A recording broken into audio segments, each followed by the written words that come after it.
በኢትዮጵያ ለመጀመሪያ ውሃን አሽጎ በመሸጥ የሚታወቀው ታላቁ የቢዝነስ ሰውና የዘመን ባንክ መስራች ኤርሚያስ አመልጋ በአገዛዙ ምርመራ እንደተመሰረተበት ታወቀ። ጠላትን በገባበት ገብቶ ዋጋውን መስጠት የማይሰለቸው ምሽግ መስበር ጀብዱ የሆነው የአማራ ፋኖ ዛሬም ድልን አብስሯል። ዋናው የሚኒሻ ጠርናፊ ጥጋቡ ባዬ በድንቅ ኦፕሬሽን ሞትን ተሸልሟል።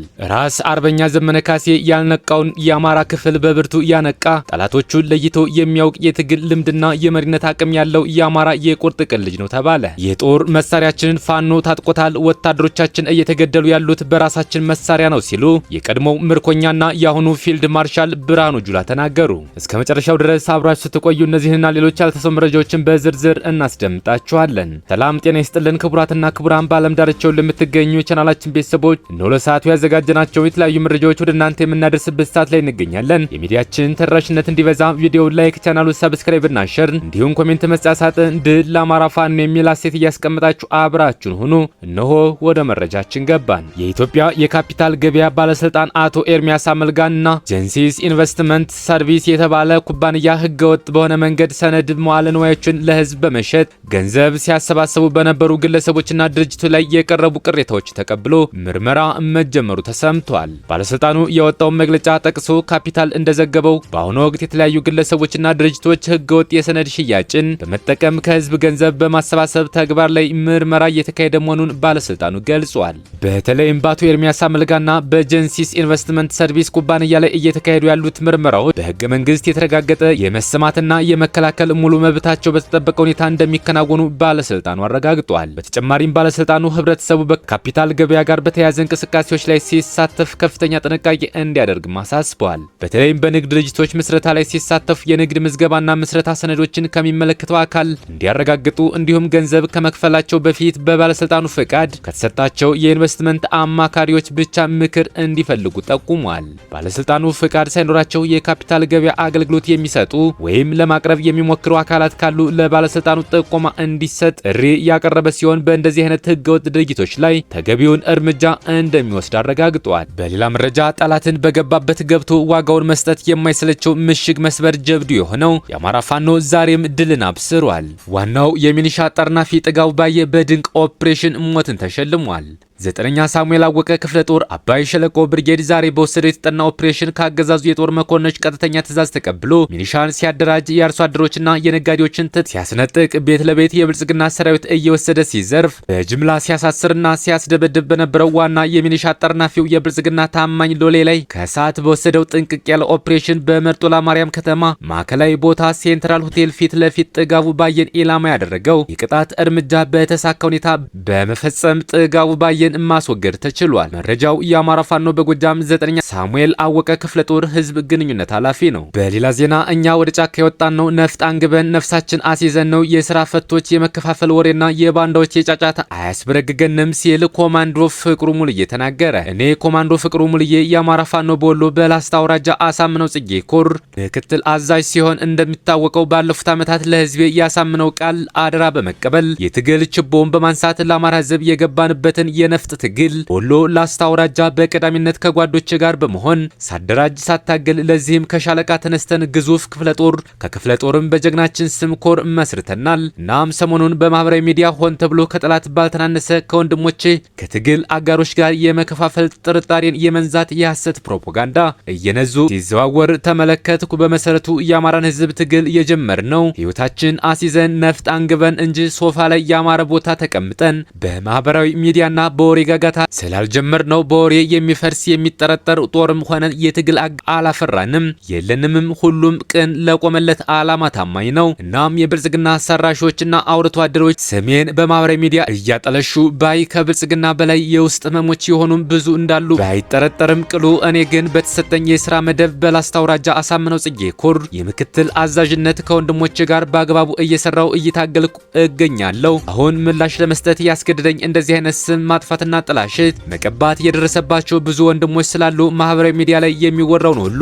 ሀቅ ነው ብለን ባንቀበልና ምርቱን ከገለባ መለየት አማራዊ ግዴታችን ስለሆነ በዚሁም በየዋህነት ግራ ለተጋባችሁና ለተጨነቃችሁ ለማሳወቅ ነው። እናም እኔ ድርጅቱ በሰጠኝ የሥራ መደብ ያለው ሲሆን በዚህም እኔም መገምገም የሚችለው የኔ ድርጅትና ታጋይ ወንድሞቻችን ሲሆኑ እነዚህ ወንድሞች በራሱ ፈጽሞ ግራ እስኪጋቡ የወሬው ጋጋታ ሌላ ሰውም ላይ እንዳይደርስ ማሳፈርና መልስ መስጠት ግድ ስለሆነ ነው። አሁን የአማራ ህዝብ የጋራ ጠላታችን የሆነውን ብልጽግናን እርቃኑን አስቀርተን ልናራቁተው አንድ ማክሰኞ ቀርቶት ያለ እንዲህ አይነት የመከፋፈል ወንድም ከወንድሙ እንዲጠራጠር ትኩረቱን ጠላት ላይ እንዳያደርግ አንድነት እንዳይመጣ የሚያደርጉ ስም ማጥፋቶችን በጋራ ልናወግዛቸው ይገባል። ይህ ትግል ብዙ ጓዶቻችን ብዙ ወንድሞቻችን ተሰውተውበታል።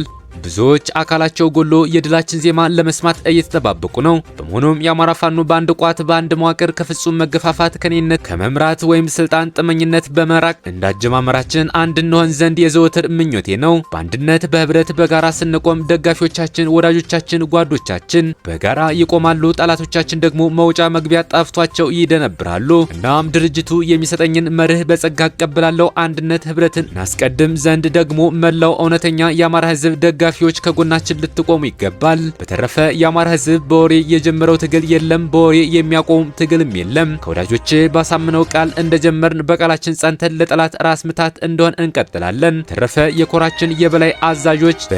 የኮራችን የበላይ አዛዦች በሰፊው ማብራሪያ አስፈላጊም ከሆነ ሊሰጡበት ይችላል።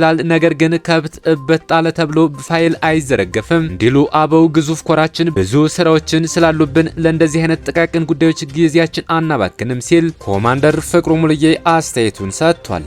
በሌላ መረጃ ራስ አርበኛ ዘመነ ካሴ ያልነቃውን የአማራ ክፍል በብርቱ ያነቃ ጠላቶችን ለይቶ የሚያውቅ የትግል ልምድና የመሪነት አቅም ያለው የአማራ የቁርጥ ቀን ልጅ ነው ተባለ። የአማራ ፋኖ በጎጃም ሰብሳቢ ራስ አርበኛ ዘመነ ካሴ ከ13 ዓመታት በላይ ህልሙን፣ ዓላማውን፣ ነገው፣ እድሜውን፣ ገንዘቡን፣ ወጣትነቱን፣ ቤተሰቡን ለአማራ ህዝብ የሰጠ ጀግና ነው። አርበኛ ዘመነ ካሴ ቢደገፉት ምርኩዝ ነው፣ ተሰብሮ አይጥልም፣ ቢያምኑት ታማኝ ነው፣ እምነቱን አይበላም፣ የስድብ ጋጋታ አያስደነብረውም፣ ሁሉም ሰው እንደሱ ለመሆን ተጋግጦ መጨረሻው አለወን ሲል በመንጋ የሚያሰድቡት ዘመነ ካሴን ነው። ላሰበው ላለመው ለወጣበት ዓላማ የእድሜውን ግማሽ ሰውቷል። ራሱን፣ ቤተሰቡን፣ ሀብት ንብረቱን ለአማራ ህዝብ ሰውቷል። ዓለም ሁሉ ቢያውቀው የሚያተርፍበት ሰው ነውና ወጣት ነው። የቱም ጥሩ ነገር አያስደነግጠውም። ከስሜት ይልቅ በስሌት የሚኖር መሪ ነው። ህዝቤን ጓዶችን እንጂ እኔን አይልም። ቆራጥ ነው። ቃሉን መጠበቅ ላይ የሚታማ አይደለም። ምሁር ነው። የተማረ የተመራመረ ህፃን ትልቅ አዋቂ አላዋቂ አይልም። አድማጭ ነው። ተስፋ እንዳትቆርጥ ሊያበረታህ ይችላል።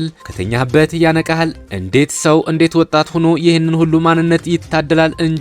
ለሱ ግን ተሰጥቶታል። አርበኛው በብዙ የሞት ድግሶች ተጠርቶ የሱን ሞት ድግስ ወደ ሰርግ የቀየረ አሰልጥኖ በኢትዮጵያ ምድር ማንም ያላሰበውን ተመዘግዛጊ መሳሪያ ሰርቶ የአገዛዙን ኃይል እያርበደበደው የሚገኝ ታላቅና ጀግና መሪ ነው። ትናንት የኤርትራ በረሃ ውሃ ጥም፣ ረሃብ፣ ብርድና ቁር ዓላማውን ያላሳቱት በሚሊዮን ገንዘብ ቢደለልም የአማራ ህዝብ ጥያቄ ከግለሰብ ጥቅምና ከገንዘብ በላይ ነው ብሎ አሳፍሮ የመለሰ በፈረንሳይ ሀገር የመጣለትን የትምህርት እድል የኔ ተምሮ መመረቄ የሚረጋገጠው ከወራሪውና አምባገነኑ ብልጽግና የአማራ ህዝብ ነጻ ሲሆን ነው ብሎ የሚያምን ጀግና መሪ ነው። የአማራ እናቶች እንባባሽ፣ የአማራ አባቶች ተስፋ፣ የአማራ ወጣት ሴቶች ወንዶች ህልም፣ የመላው አማራ መዳኛ ነው፣ ነብይ ነው። እሱ ተናግሮት ያልሆነ ያልተደረገ የለም። እሱን አለመውደድ አለማክበር፣ ለሱ አለመገዛት እንዴትስ ይቻላል? ሰው ሆኖ ንጹህ ህሊና ኑሮ ይህንን ሰው አለመውደድ እንዴትስ ይቻላል?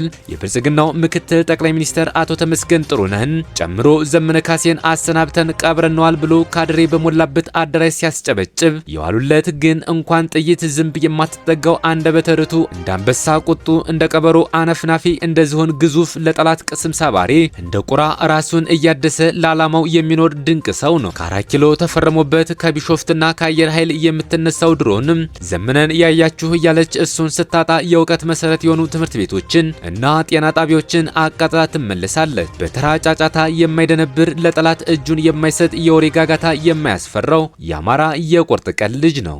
ራስ አርበኛ ዘመነ ካሴ ባውቄ የአማራው ሙሴ፣ የአማራው ነብይ፣ የአማራው መዳኛ፣ የሰው ልጅ በኩል የሚያይ ጀግና ነው። በመጨረሻም የጦር መሳሪያችን ፋኖ ታጥቆታል፣ ወታደሮቻችን እየተገደሉ ያሉት በራሳችን መሳሪያ ነው ሲሉ የቀድሞ ምርኮኛና የአሁኑ ፊልድ ማርሻል ብርሃኑ ጁላ ተናገሩ። ፊልድ ማርሻሉ ይህንን የተናገሩት በመከላከያ ኢንተለጀንስ ቢሮ ከእዝ አዛዦችና ከሌሎች ወታደራዊ አመራሮች ጋር ባካሄዱት የግምገማ መድረክ ላይ ነው። የቀድሞ ምርኮኛ የአሁኑ ከፍተኛ ወታደራዊ አዛዥ ብርሃኑ ጁላ የፋኖ የድል ጉዞ እየሰመረና በምትኩ ደግሞ የብልጽግና ጀንበር እየጠለቀች መሆኑን የተረዱ ይመስላሉ። አማራ ህዝብ ጋር እያደረጉት ባለው ጦርነት ሀገሪቱ አለኝ ከምትለው ጦር ጀምሮ እስከ መንደር ሚኒሻ ድረስ ዘመናዊ መሳሪያ በማስታጠቅ ያሰለፈው የነ ብርሃኑ ጁላ ቡድን በመቶ ሺዎች የሚቆጠሩ ወታደሮችን አስጨርሶ ደመና የዘገነ ይመስል አሁን ላይ ባዶ እጁን ቀርቷል። በቅርቡ ጠቅላይ ሚኒስተሩን ጨምሮ ሌሎች የኦሮሞ ተወላጅ የሆኑ ወታደራዊ አዛዦችና የሲቪል አመራሮች ብቻ በተገኙበት ዝግ ውይይት ላይ ወታደሩ ስለማለቁና እነሱ የኦሮሞ መንግስት ነው የሚሉት የአገዛዙ ስርዓት ሊያከትምለት መሆኑን በሰፊው መነሳቱን የመረብ ሚዲያ ወታደራዊ ምንጮች ገልጸዋል። በውይይቱ ላይ ነገሮች በንፋስ ፍጥነት እየተቀየሩ መሆናቸውን፣ የብልጽግና ጀንበር እየጠለቀች መሆኑ ተነስቶ ይህንን የኦሮሞ መንግስት በአጭር ጊዜ መታደግ እንዳለባቸው ተጠቅሶ ሁሉም የስራ ዘርፍ ክፍፍል ወስደዋልም ተብሏል። በተጨማሪም በጦርነት ያለቀውን በመቶ ሺህ የሚቆጠር ወታደር ለመተካትና የብልጽግናን ዙፋን ለመታደግ ሲባል ታዳጊዎችን ጨምሮ ወጣቶች በግዳጅ እየታፈሱ ወደ ወታደራዊ ማሰልጠኛ ጣቢያ እንዲጋዙ እየተወሰነ ሲሆን ይህ ውሳኔም ካለፉት 2 ሳምንታት ጀምሮ ተግባራዊ እየተደረገ ይገኛል። በእርግጥ ፋኖ እንደ አማራ አንድ የሆነ መዋቅር እስካሁን ባይዘረጋም አሁን ባለበት ሁኔታም ሆኖ አገዛዙን በዚህ ልክ ካፍረከረከ አንድነቱን ባበሰረ ማግስት ደግሞ የ4 ኪሎ ኦነግ ወደ መቃብር ተምዘግዝጎ እንደሚወርድ ነው። ከሰሞኑ ደግሞ በአራቱም ቀጠና የሚገኙ ፋኖች ገና መከላከያ ሰራዊቱ ያልታጠቃቸውን ጨምሮ አዳዲስ የጦር መሳሪያዎችን ታጥቀው ምስል መልቀቃቸው በብልጽግናው ቤት ብርቱ ድንጋጤን ፈጥሯል። ሰሞኑን ፋኖ ታጥቆ ከለቀቃቸው መሳሪያዎች መካከል አንዳንዶቹ ከነጭራሹ የሀገሪቱ ጦር አይቷቸው የማያውቁ፣ አንዳንዶቹ ደግሞ ለቤተ መንግስት ጠባቂ ኮማንዶዎች ብቻ የተሰጡ ሲሆን እነዚህ መሳሪያዎች እንዴት በፋኖ እጅ ሊገቡ ቻሉ በሚል ፊልድ ማርሻሉን ጨምሮ ሙሉ የብልጽግና አመራሮች ከፍተኛ ድንጋጤ ውስጥ መሆናቸው ነው የተነገረው። የቀድሞ ምርኮኛ የአሁኑ ፊልድ ማርሻል ብርሃኑ ጁላ በመከላከያ ኢንተለጀንስ ቢሮ መሰብሰቢያ አዳራሽ ውስጥ የሁሉም እዝ አዛዦችና ሌሎች የወታደራዊ አመራሮች እንዲሁም ከጠቅላይ ሚኒስተሩ ቢሮ የመጡ ባለስልጣናት በተገኙበት የሚያዝያ ወር ወታደራዊ እንቅስቃሴ ምን ይመስላል የሚለውን መገምገማቸውን ነው የመረብ ሚዲያ ወታደራዊ ምንጮች የገለጹት። በዚህ የግምገማ መድረክ ላይ ፋኖ ከሰሞኑ ታጥቋቸው ስለታዩ የጦር መሳሪያዎች ጉዳይ ተነስቶ ጣት እስከ መጠቋቋም የደረሰ ከባድ ግምገማ ተካሂዶበታል ተብሏል። በግምገማ መድረኩ ላይ የጦር መሳሪያዎችን ሁሉ ፋኖ ታጥቆታል፣ ወታደሮቻችን እየተገደሉ ያሉት በራሳችን መሳሪያ ነው፣ ይህ እንዴት ሊሆን ቻለ? በሚል የቀድሞ ምርኮኛና የአሁኑ ፊልድ ማርሻል ብርሃኑ ጁላ ቁጣ አዘል ጥያቄ አንስተዋል ነው የተባለው። ፊልድ ማርሻሉ አክለውም ፋኖ እኛ ያልታጠቅናቸውን መሳሪያዎች የታጠቀው የኛ ባላንጣ የሆኑ ጎረቤት ሀገራት አስታጥቀውት ነው ቢባልም እንኳን ነገር ግን ከቤተ መንግስት ወጥተው የማያውቁት መሳሪያዎቻችን እንዴት በፋኖ እጅ ሊገቡ ይችላሉ ሲሉ በንዴት ጡፈው መጠየቃቸውም ተሰምቷል።